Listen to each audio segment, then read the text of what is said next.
Hello, my friends. So this is a different video than I usually do. This particular person is not lying and not making up misconceptions to try and disparage occultists and witches and pagans and Satanists and all the other particular groups that they might have it in for. But I do find that their argument is, well, seriously lacking. I think that the points were cherry-picked, and they were cherry-picked for the ability to be strawman, so that they could build up this argument and then again tear them down to make themselves look more intelligent and more superior. This is my video response. I hope you enjoy.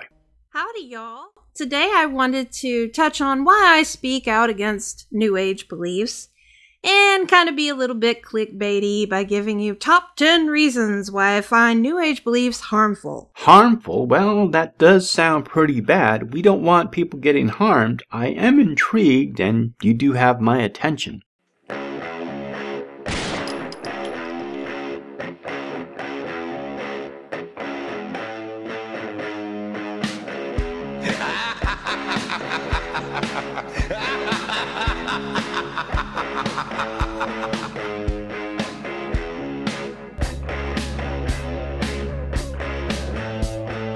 Cut. It is not woo-bound. It is hell-bound. Who the fuck did this? You think that's funny? Oh, man, fuck you guys. I'm working with the fucking amateurs here. Just get on with the video. Fuck you guys, man. I am not opposed to religion, and I'm not opposed to people's beliefs. I feel that as long as your beliefs, whatever they may be, do not interfere with you or others' ability to live their life, then I have no problem with it. I fully support the First Amendment. I fully support a person's right to believe in a higher power or to not believe in a higher power. I am for a secular society. Individual freedoms should not be trampled on. With that said, I hold no animosity towards this lady, and I harbor no resentment towards her. She calls my practice woo, even referring to me as woo-bound heathen, and I think that's funny. So, I'm not offended by it. She has a right to her opinion as much as I do to my own. Top 10 reasons why I find New Age beliefs harmful. I hope you enjoy. Number 1. It instills a grandiose sense of self. One good example of this is the saying, "You are the universe expressing itself as a human for a while." Now, is this true? No, there's no way that I am the entirety of the universe. It's just silly. Is this useful? No, all it does is give you a false sense of control over the world, and when this inevitably fails, it leaves a person feeling even worse than they had if they realized that some things you can control and other things you can't. Is this reasonable? No. It's merely a way of bargaining your way out of an inevitable end of life. Everything living shall one day die. And there's no way that the characteristics that define you as you can in any way survive that end. It may sound like a comforting platitude for a moment, but ultimately all this does is present you with a grandiose sense of self. Agreed. I don't see that we are the universe. We're a part of the universe. Even some say we are made of stardust. But yes, I would agree this is very New Age, fluffy type of thinking. First coined by Eckhart Tolle. Who's Eckhart Tolle? He seems to be a New Age spiritualist. Sorry, I don't remember ever hearing this expression written by Aleister Crowley, Cornelius Agrippa, Eliphas Levi, Aristotle, Pythagoras. So it's not a cult. And I know you and I disagreed on the semantics of the definition of New Age and occult, so I'll concede and admit that possibly some occultists buy into New Age thought. If so, it's subjective, and although incorrect, I don't see a danger unless someone believes that they are the universe and so their life doesn't matter or that they can survive outside the protective atmosphere of our planet. Then, yes, that would be harmful. I don't believe this. Since you cited a one-off quote from a spiritualist, I'm going to call this a straw man. You cherry-picked this for the ease of tearing down the argument. It does not accurately reflect any occult axiom or thought. Number 2. It instills a way of thinking that allows for cults. A good example of this is when the student is ready, the master appears. Now, is this true? No. There is no master to be had, even if you consider yourself as this master or savior. I refer back to number 1, the grandiose sense of self. Yeah. And is this useful? No, it's not. It just makes the individual prone to seeking a guru or a higher self, which is a complete waste of time. Trust me, that's 4 years of my life I won't be getting back. Is this reasonable? No. It's simply an argument from authority. No matter if that authority is yourself or not, it still is an argument from authority. It's a Buddhist proverb. Okay, Isaac Bonewits, who was a rather famous writer during the 60s who started one of the first Druid orders in America, here, my home city of Berkeley, California. He started RDNA, sort of as a joke, which later became ADF. He also wrote books on magic. He was very active during the satanic panic of the 80s. In response, he wrote a cult danger checklist. There's also a great checklist put out by cultwatch.org. The links are below. So, yes, I'll agree, cults are bad and very harmful. Unfortunately, they are not limited to any specific subjective belief system. Cults can prop up anywhere, being led by anyone from any background. However, pagan and occult groups have safeguards to prevent such individuals infiltrating and taking over groups. Pagans, witches, and occultists are notoriously individualistic, many refusing potential candidates, and in case of Wicca, refusing payment for training. Number 3. It seems to illustrate some sort of common knowledge while asserting things that are not true. One good example of this is the Bill Hicks quote, "We are all one consciousness experiencing itself subjectively." Now, is this true? No. But it can seem true since all humans experience consciousness subjectively, but consciousness is not a shared experience, it's an individual one. There is no objective consciousness that can be identified. Sorry, religious people. Is this useful? No, but it could seem to be in terms of understanding the human condition. Is it reasonable? No, just no. Consciousness is a function provided by the brain. It's not some flowing, etherical thing. I don't know who Bill Hicks is, and I can't really be fucked to look him up. I would much prefer to focus on the first part of your statement, as I think it is more applicable and cuts to the root of what you are arguing. If I am wrong, please let me know. But you say illustrates common knowledge while asserting things that are not true. Now, this is a good argument. Many various occult practices share a common knowledge and assert things that are not necessarily true. There are many examples of this. However, each individual can take or leave the knowledge. And assertions, for example, astrology is based off the geocentric model of the universe. Predicting the movement of the planets through the various houses was and still is the basis of astrology. Using nothing but mathematics, the ancients could predict when the wandering stars, as they were known, would enter each house and when they left, drawing complex charts with the other planets and their relation to each other. All these calculations written down with shorthand, the signs and symbols we know today, as many of the planets could barely be seen by the naked eye. However, today, modern occultists understand we live in a heliocentric model of the universe. To compensate, some occultists, including myself, have dropped that aspect of astrology. So the movement of planets is objective. Interpreting what they mean is subject. People can assert things, but are they true? Well, not objectively true, at least. In the occult, as new knowledge comes to light, old knowledge is shed in favor of newer understanding. Number 4. It interferes with life by replacing critical thinking with magical thinking. Good example of this is thoughts become things, so be positive. Oh. Is this true? No. But like all other assertions, it holds a little bit of truth while feeding lies. Thoughts become things only in the sense that they tend to motivate us toward our goals, but just thinking of something does not grant you wishes. You must act upon your thoughts and desires, and even then it's not guaranteed. It is, however, a great way to sell self-help books and self-help seminars. Is it useful? Not really. It's only good in the sense that you will find ways to go about setting yourself personal goals, but in terms of methods provided by like The Secret and other New Age beliefs go, you cannot positive think your way into a better life. Sorry.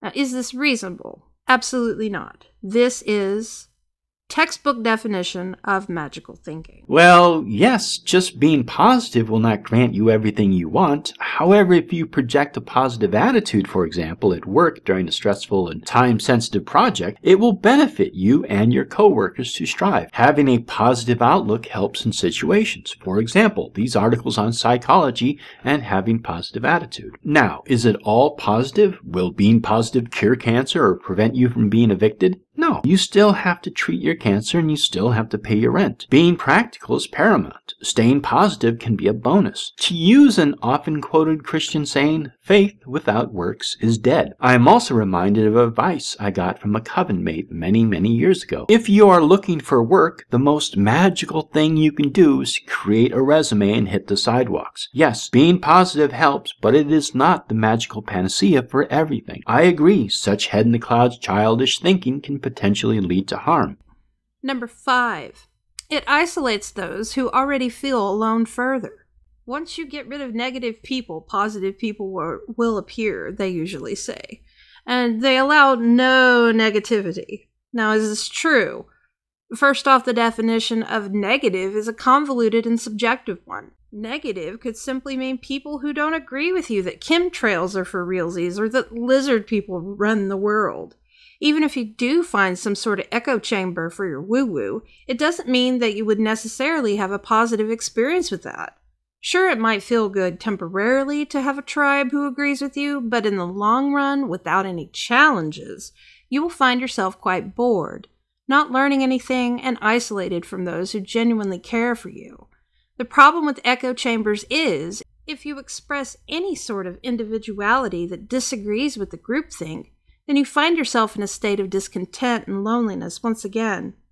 You've already burned the bridges with your family and friends by rejecting them for being negative, only to surround yourself with fake people. Okay, this is just a straw man. I don't know who peddles this, who said it, when and where, or in what context. It's not a common or accepted axiom in occult circles. If someone is an occultist, a New Ager, or whoever does believe this, then they're wrong, and any rational person will see the flaw in this. I really feel like you cherry-pick these to straw man your arguments. Number 6. It allows for multiple conspiracy theories, which can make one paranoid. Take this for example. I'm not even going to say it. I've seen it so much it drives me crazy. So I'm just going to talk about it. Now, as I stated before, magical thinking and submitting oneself to an echo chamber can only serve to feed cognitive bias. Essentially, what this does is create a situation where you find everything you seek, but you have no focus, no nuance, and no critical thinking about the stimuli that you expose yourself to. Are conspiracy theories true? Not usually, but one can point to a few examples where conspiracy theorists were correct, but that doesn't negate the thousands of times they were wrong. Are they useful? What do you think? Is your time better spent searching for whatever it is you think is being hidden from you, or could you spend that precious time enjoying the experience of being alive instead? Is it reasonable? Absolutely not. Making arbitrary connections where there are none is merely a pattern seeking that is often misleading. This is why evidence and critical thinking is necessary to avoid the false positives of apophenia. I agree. Seeing conspiracy theories everywhere is not helpful. On my channel, I debunk many conspiracy theories such as satanic ritual abuse, MK Ultra, the Illuminati, and other such theories. Christians often fall prey to this nonsense, but really anyone can. So it's not specifically only New Agers or occultists. It's really being skeptical and looking at the facts to draw your conclusions. 7. Does not allow for challenges that could help the person grow. Now, I realize I've already gone over this, but I just want to reiterate the importance of allowing yourself to be exposed to subjects and ideas that differ from your own. There's so many wonderful things in life to explore, so why would you not grant yourself the experience and wonder of it all? When you come across a new idea, or assess your own conclusions or assumptions, always remember to ask yourself the questions. Is it true? Is it useful? Is it reasonable? Agreed, but again, this is a pitfall that anyone can fall for. They're not practicing critical thinking or being skeptical. 8. When one considers these ways of thinking that have already been addressed so far, it is now quite clear why New Age thinking can exacerbate mental illness. For me, this portion really hits home. I have bipolar disorder, so seeking patterns during times of mania really sent me into a downward spiral. Also, the grandiose concepts like creating your own reality and attainment of an esoteric or hidden knowledge can really interfere with mental health. All you end up doing is satisfying your own compulsions and obsessions, and that is no way to live. I disagree with this, sort of. If you have a mental illness that interferes with your ability to do certain things, then yes, you should probably avoid them. Exploring knowledge which would be considered esoteric is good. We should strive to expand our understanding of the world around us. When possible, we should ground them in facts. For example, Einstein created thought experiments and equations to explain gravitation's effect on light. And it wasn't until astronomers could verify how gravity bends light that his theory was tested and then verified. Imagination is the birthplace of genius. It can also, if left unchecked, run amok. Again, this is nothing really new and everyone can fall prey to it. 9. Mistrust of social institutions. Now, I realize this falls under the category of conspiracy theory type thinking, and it is often seen with those who would rather depend on nature as opposed to our societal constructs. Many times you will see New Age folks say that they wish they could get back to nature, which essentially means that they wish to be totally self-reliant. Seems like a good idea, but the problem with that is societal laws and regulations aren't really understood, and after many generations after the Industrial Revolution, humanity has pretty much forgotten the struggles of being dependent upon the land and nature to sustain them. Human beings are social creatures with the ability to create ultimately flawed but also useful protections that lead to thriving and betterment. But if one only focuses on the flaws of society, they can very easily throw the baby out with the bathwater. I pretty much addressed these questions on whether it's true, whether it's useful, and whether it's reasonable. So I'm just going to move on.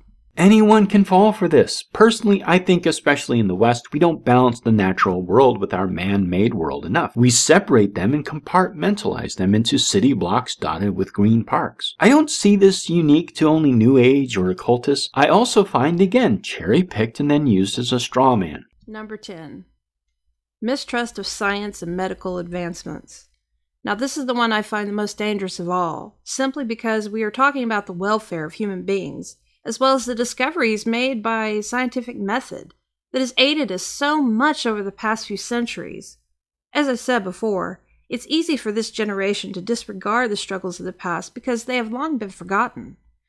You rarely see anyone suffering from polio because vaccines have mostly eradicated the illness. The struggles of trying to find adequate food and shelter have lessened dramatically as a result of scientific discoveries, and information is now easily accessible to one who wishes to learn.